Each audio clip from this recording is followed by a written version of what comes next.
இன்றைக்கு நம்முடைய வாழ்க்கைக்கு சவாலாக திகழும் ஒருவரை பற்றிதான் வேதத்தில் இருந்து நாம் பார்க்க போகிறோம். ஒரு தேவனுடைய மனுஷன் எப்படியெல்லாம் தேவனுக்காக செயல்பட முடியும் என்றும் மாறுபட்ட சூழ்நிலைகளிலும் தேவ திட்டத்தை நிறைவேற்ற முடியும் என்றும் சவாலோடு வாழ்ந்த அப்போஸ்தலனாகிய பவுல் சொல்லுகிறார். அப்போஸ்தலர் 20ஆம் அதிகாரம் 19வது வசனத்தில், வெகு மனத்தாழ்மையோடும் மிகுந்த கண்ணீரோடும் யூதருடைய தீமையான யோசனைகளால் எனக்கு நேரிட்ட சோதனைகளோடும் நான் கர்த்தரை சேவித்தேன் என்று.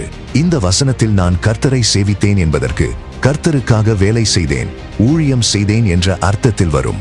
வுல் சொல்கிறார் வெகு மனத்தாழ்மையோடு என்று.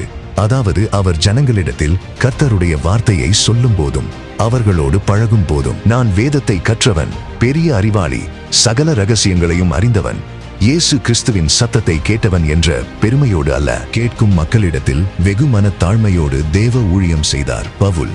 இந்த ஜனங்கள் மனம் திரும்ப வேண்டுமே என்ற பாரம் மிகுந்த கண்ணீரோடும் ஊழியம் செய்தார் பவுல். கிறிஸ்துவை அறியாத யூதருடைய தீமையான யோசனைகளால் ஏற்பட்ட பாடுகள், வேதனைகள், துன்புறுத்தல் மத்தியிலும் ஊழியம் செய்தார்.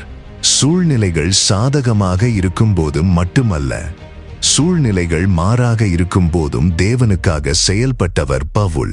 மனிதர்கள் தமக்கு ஆதரவாக இருக்கும் போது மட்டுமல்ல, எதிராக இருக்கும்போது தேவ திட்டத்தை நிறைவேற்றியவர் பவுல். எப்படிப்பட்ட கடினமான சூழ்நிலைகளிலும் தேவனுக்காக வாழ முடியும் என்று பவுல் நமக்கு ஒரு சவாலாக உள்ளார். தேவன் நமக்கு வைத்திருக்கும் திட்டத்தை அறிந்து செயல்படுவோம். கர்த்தர் நம்மை நடத்துவாராக. ஆமென்.